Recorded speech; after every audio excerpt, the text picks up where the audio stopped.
Thank you. That was beautiful. I love that. Well, good morning. And today we're continuing our theme, Beyond the Masks, which is a series that's based on the book The Second Half of Life by cultural anthropologist Angeles Arian. And I'm excited that Byron's going to follow this series with something that's much more experiential and really getting into the meat of it. So we've got, this is kind of the prelude to what Byron's going to be doing, so please consider his workshop. We'll have flyers next week about it. Well, Dr. Arian, the reason I like her so much is that she studied the myths and traditions of many indigenous peoples and how they view things like the integration of body, mind, spirit, how they look at that period of aging. In so many other cultures, old people are revered. And in our culture, old people tend to get shoved off to the side.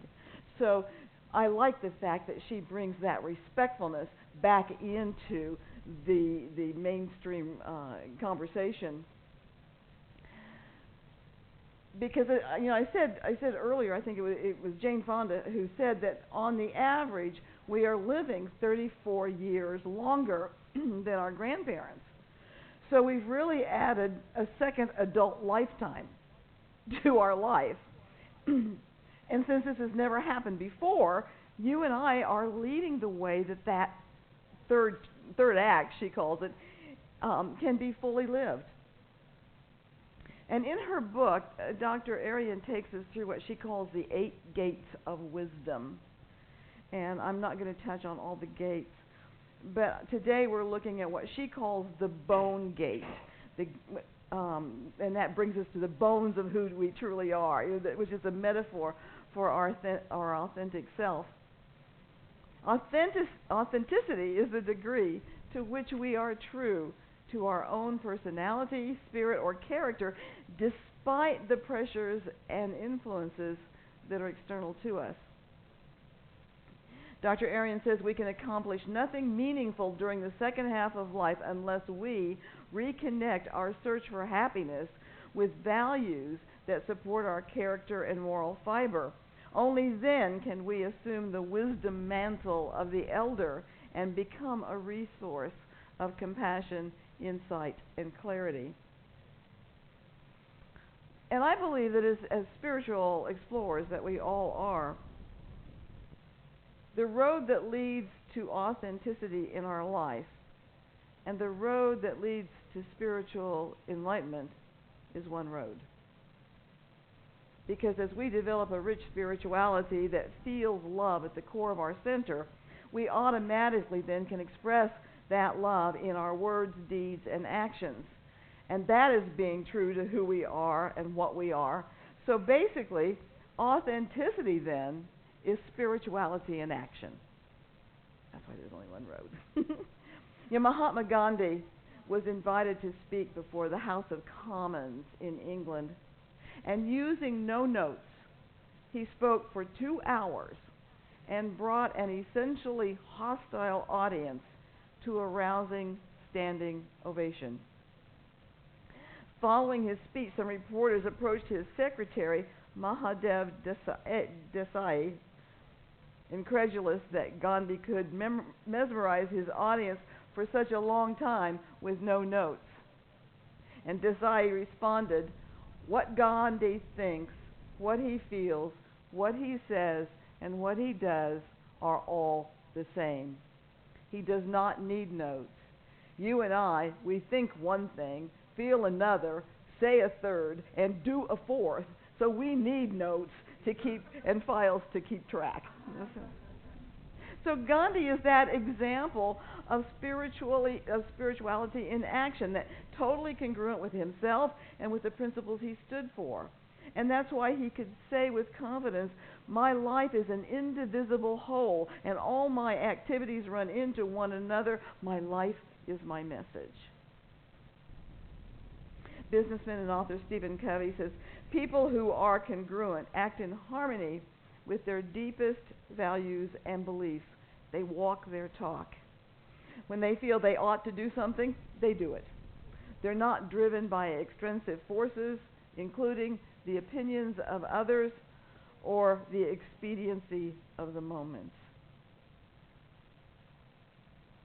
And according to Dr. Arian's research of indigenous peoples, she found that in order to return to our true nature, to our authenticity, that many cultures say that we have to befriend 4 essential symbolic bones in our body. The backbone, a metaphor for courage. The wishbone, representing our life wishes, hopes, and dreams. The funny bone, a symbol of our sense of humor. And the last one is the hollow little bone, which allows us to have faith and trust in the mystery of life. So I want to take a look at each one of these bones and how we might befriend them, how we might incorporate them into how we think and feel about living. So we start with the backbone, a metaphor for courage. Courage is our ability to stand by our heart, or the core of our being. And that includes the courage to see ourselves with all of our flaws and to risk telling the truth about who we are and who we are not. You know, the 12 steps of Alcoholics Anonymous help clear away those dark shadows that are hidden in our life. And some of those steps are as applicable to you and me as they are to an alcoholic. For example, steps 4 and 5 ask us to make a searching and fearless moral inventory of ourselves and to admit to God, to ourselves, and to another human being the exact nature of our wrongs. So no matter our circumstance, I think it would behoove all of us to make that inventory.